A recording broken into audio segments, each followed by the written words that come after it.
Hello and welcome to Mr. Randy's Wine and Spirits. I am Mr. Randy and today we're going to be doing another full review. If you're new to the channel, hello, welcome, come on in. All my returning viewers, you know how we do. So today we're going to be doing a full review. Today's full review is going to be of the Weller Special Reserve, coming in at 45% or 90 proof. Sorry, I'm not in frame because I'm not looking at the screen or the lens. Let's go ahead and get this pour on, shall we? It does come with a tin cap. Now this is the little guy. This is the 375. I'm gonna have to run down that cap here. So there you go. Put that out of the way. So this is a non-age stated wheated bourbon by Buffalo Trace Distilleries, oftenly known as the Weller Green. Now, because this is a 375, I paid $19.90 out the door. For a standard 750, it usually runs between $30 and $35, which is pretty standard if you can find it. I apologize if you can't. If you're like most of my whiskey tuber pals, you're up in the northeastern area, and you probably can't get this stuff. And if you can, it's probably from ADC, and it's probably allocated. I'm seeing a lot of trending of the allocated bottles becoming non-allocated more and more so, which is why you're seeing a lot of these bottles on my channel that you haven't seen before. But let's go ahead and let's get to that creek water. But don't take my word for it. Let's break out Mr. Randy's handy dandy whiskey color scale, and off screen we're going to be about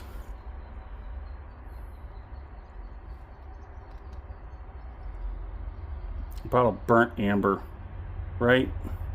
Trying to get that right angle because it changes, the color changes from angle to angle. Now, if you're new to the channel, Mr. Randy does not prefer wheated bourbons, even though I do have a long-standing relationship with Maker's Mark. Exclusively, and I mean exclusively, the only libation I drank was Maker's Mark, the OG expression. I went on a long hiatus of not taking part in libations of any kind for like 7 years. Well, actually, yeah, it was probably about 7 years. I was very busy during that 7 years, so alcohol was just not a thing anymore for me. But then a friend had come around. He had a bottle and a half, and he was giving it away, and before he could even get the words out of his mouth, does anybody want one of these, somebody snagged that full, and nobody wanted the half. So I'm like, you know what, it's been a while, I could take a little pour. So he says, here, take it. He's like, it's not that old. He's like, I cracked it about a few weeks ago. He's like, I'm just done. Just done. So I was like, okay. Took it home, and man, oh man, there we were again. So compared to Maker's Mark, this is kind of tame, especially with the cinnamon area. Maker's Mark has a high, heavy-handed cinnamon, but this one is different. So it's much, like I said, people do say it's a lot like Maker's Mark, but Maker's Mark is more cinnamon. Larceny is more wheated and sort of on the heavy-handed, spicy, like wheated sort of side. This, on the other, is actually relatively nice. I'm actually liking this one. Now, I've seen the 750s, but I've seen more of the 1.75 liter. Those are everywhere. Like, nobody wants to buy the bigger bottles because they just would prefer something better. I say it's not bad. So let's get the nose. It is a 90%. I'm sorry, a 90 proof, 45%. This second half, by the way, Mr. Randy does a 3-part series in his review. Off the rip, get it home, crack it open, have the first pour, share my first impression with you. Part 2, full review time, where we're at today. We drink it down halfway, put it on the shelf. Because it's a 375, only takes about a week to a week and a half to be completely, relevant to the whole time dilation, to the reference of time from the 375 to the 750. 1 to 1.5 weeks is just fine. Let it off gas, let it mellow out, become what it's meant to be. I go online, I find as much as I can, come back with as little as possible. That's what we have done today. we continue to talk about it and drink it because part 3, final pour, thusly named, final pour in the glass. We compare it to the first pour off the rip and everything in between. This is actually my first Weller, but it's not my first Buffalo Trace Distillery product. But it still comes off as a very nice bottle. I definitely would not think negatively of this bottle, even though it is a wheated. It's not a heavy-handed weeder. So let's go ahead and get that palating, shall we?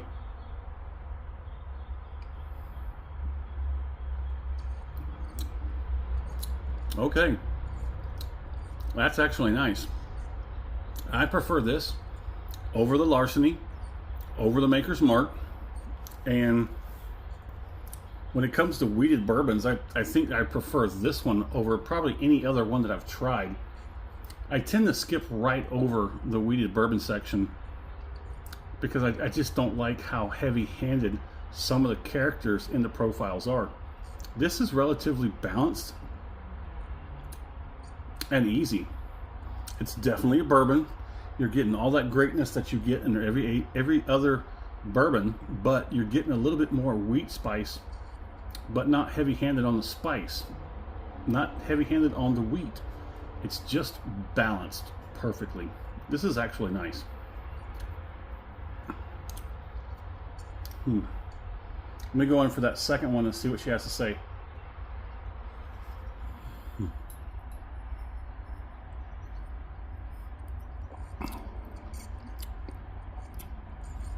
Hold on a second. Hold on. I know there's better viscosity in than that. Here we go. Help get you started. The legs are a little messy. I think it's the glass. I think it's about time to strip that glass. I do average cleanings after every time. A little rinse, a little wash. But I get really hot, boiling hot water and pretty much boil them. That leaches out any kind of oils and whatnot that's been in the glass. That will come out after it's dried, so that every pour can get as much of an even shake as possible. Okay, so this is nice. This is well balanced, well rounded. It's very easy to drink for a wheated bourbon. I'm actually liking this one. I really am liking this one. I would compare this to maybe some mid-level to top-ended Jack Daniels without that signature Jack Daniels flavoring profile. This is very easy to drink, very nice to drink, very enjoyable. It's got a good palate. It's got a pretty evenly solid middle-of-the-road nosing for a wheated bourbon. First time I've actually had some Weller. I've seen Wellers before. I've had the I've seen the red. I've been offered the red once or twice. I just wasn't quite there yet on every aspect of my whiskey journey, so I turned them down. I've seen almost every offering they have on the shelf. Texas Cheers here in San Antonio, they have, well, they had the white label, the red label, the green, of course. But I think they've had all but one. I think he said he was missing just the one. He was really trying to sell me on that white. I'm like, how much is it? He's like, it was like 200 and something odd dollars, $250 out the door. I was like, not there yet. So let's go ahead and move on with this finish. But first, if you liked the video, go ahead and hit that thumbs up button. If you haven't subscribed yet to the channel, go ahead and do so. That way these videos will come to you as soon as I release them. Let's go ahead and get this finished.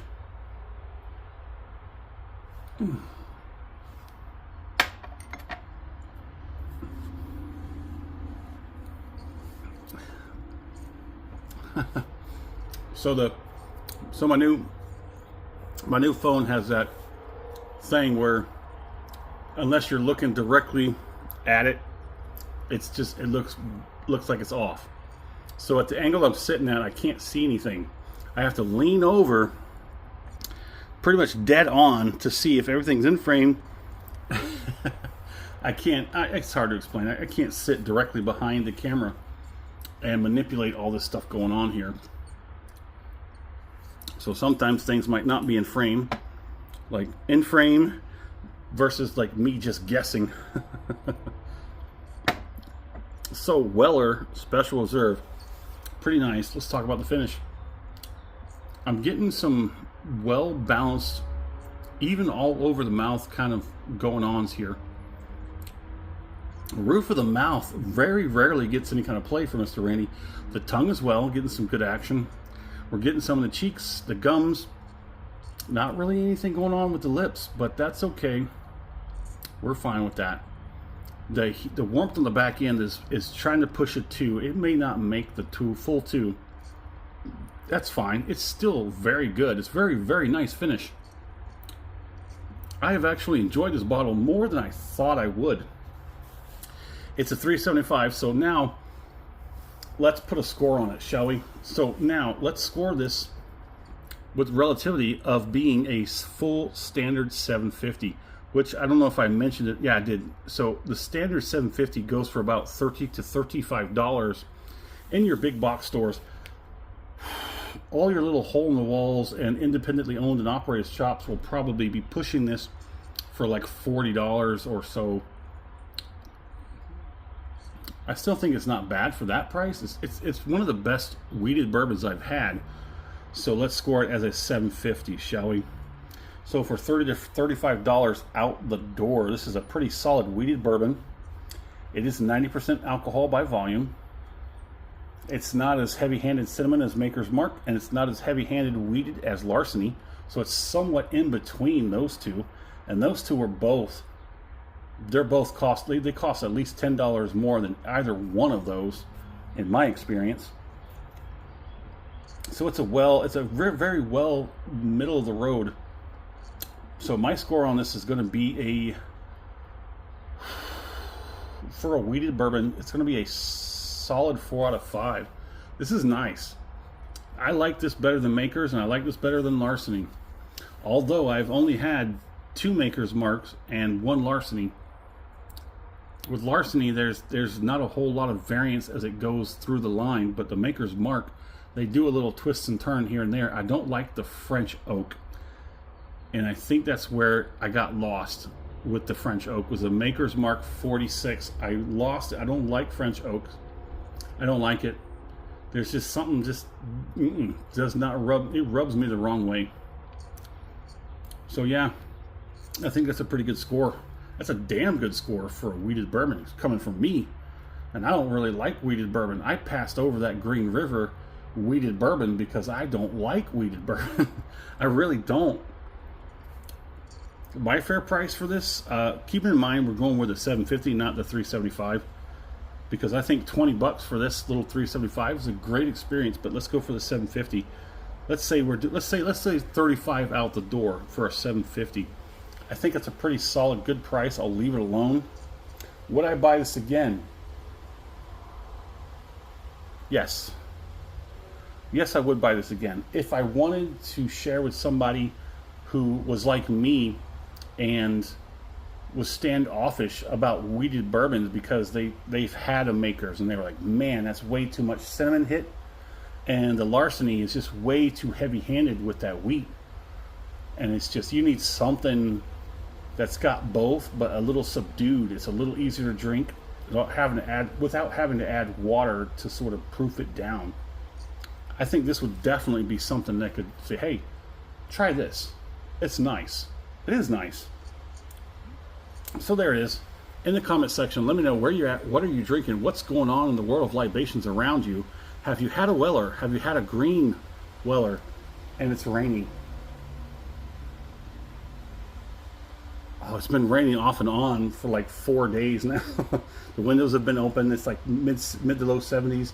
Oh, it's beautiful. I'm going to end this video and go sit out on the back porch. But there it is. Hit me in the comment section. I'd love to talk about the Weller Green or the Weller line, period. Where should we go from here? Should I go to the red? That's the Antique 107, correct? Let me know in the comment section. Let's talk about it. And as always, thanks for stopping by here at Mr. Randy's Wine and Spirits. That's definitely a good one.